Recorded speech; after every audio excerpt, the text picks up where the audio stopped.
السلام علیکم۔ 8 کلاس نردبان اردو کا صفحہ نمبر 37 سوال ہے، مندرجہ ذیل الفاظ میں سے اسم معرفہ اور اسم نکرہ الگ الگ کیجیے۔ تو بیٹا یہ الفاظ دیے گئے ہیں، ان میں سے اسم نکرہ جو الفاظ ہیں ان کو علیحدہ لکھنا ہے اور اسم معرفہ کو علیحدہ لکھنا ہے۔ اسم نکرہ کسی بھی عام شخص جگہ یا چیز کے نام کو کہتے ہیں۔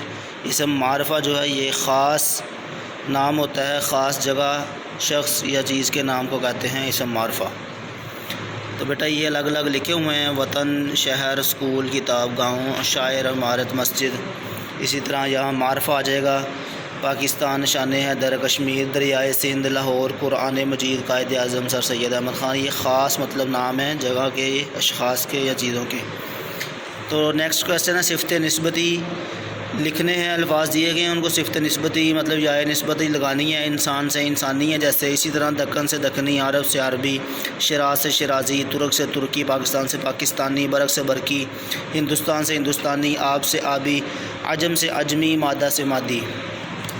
آتش کا لکھیں گے، آتشی، نور سے نوری، سرما سے سرمی ہے، عیسیٰ سے عیسوی اور شہر سے شہری۔ اسی طرح بیٹا یہ نیکسٹ کویسچن ہے کا درج ذیل جملوں کو کہ اور کے کی مدد سے حل کرنا ہے، مکمل کرنا ہے۔ اس کے ماموں نے کہا کہ وہ جمعہ کو آئیں گے۔ مشہور مقولہ ہے کہ کتاب ایک بہترین دوست ہے۔ یہ جو کہ ہے یہ وضاحت کے لیے آتا ہے، جس آگے بات مکمل کرنے کے لیے لگاتے ہیں اس کو۔ ابھی کھیل شروع ہوا ہی تھا کہ اسلامیہ اسکول کے لڑکوں نے گول کا شور مچانا شروع کر دیا۔ اسی طرح بیٹا یہ آگے دیکھیں، بزرگوں کا کہنا ہے کہ بچے کا ابتدائی مدرسہ گھر ہے اور وہ اپنے ماں باپ کے اطوار سیکھتا ہے۔ ہر شخص کو چاہیے کہ صبح کے وقت باغ کے نزدیک جا کر سیر کرے۔ نمبر 6 ہے، اتفاق کی بات ہے کہ جب میں وہاں پہنچا تو آپ کے بڑے بھائی آ گئے۔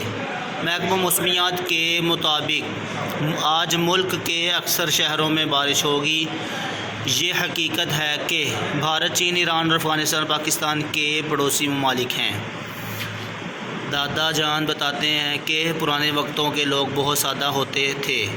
خبر ہے کہ مرغی کے انڈے بہت مہنگے ہو گئے ہیں۔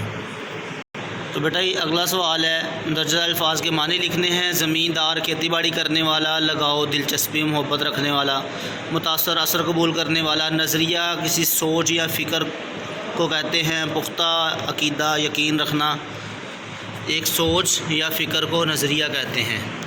اسناد، نسبت کرنا، مجوزہ، تجویز کیا گیا، نمائندگی، ترجمانی یا نیابت۔ احاطے کو کہتے ہیں گھیراؤ کرنا۔ یہ صحن کو بھی کہتے ہیں احاطہ۔ آنگن کو کہتے ہیں آنگن کو، صحن کو یا گھیراؤ کرنا، یہ معروف معنی ہے گھیراؤ کرنا، احاطہ کرنا، گھیراؤ کرنا۔ تو عزیز طلباء ان سوالات کو اپنی نردبان اردو پہ مکمل کریں اور یاد کریں۔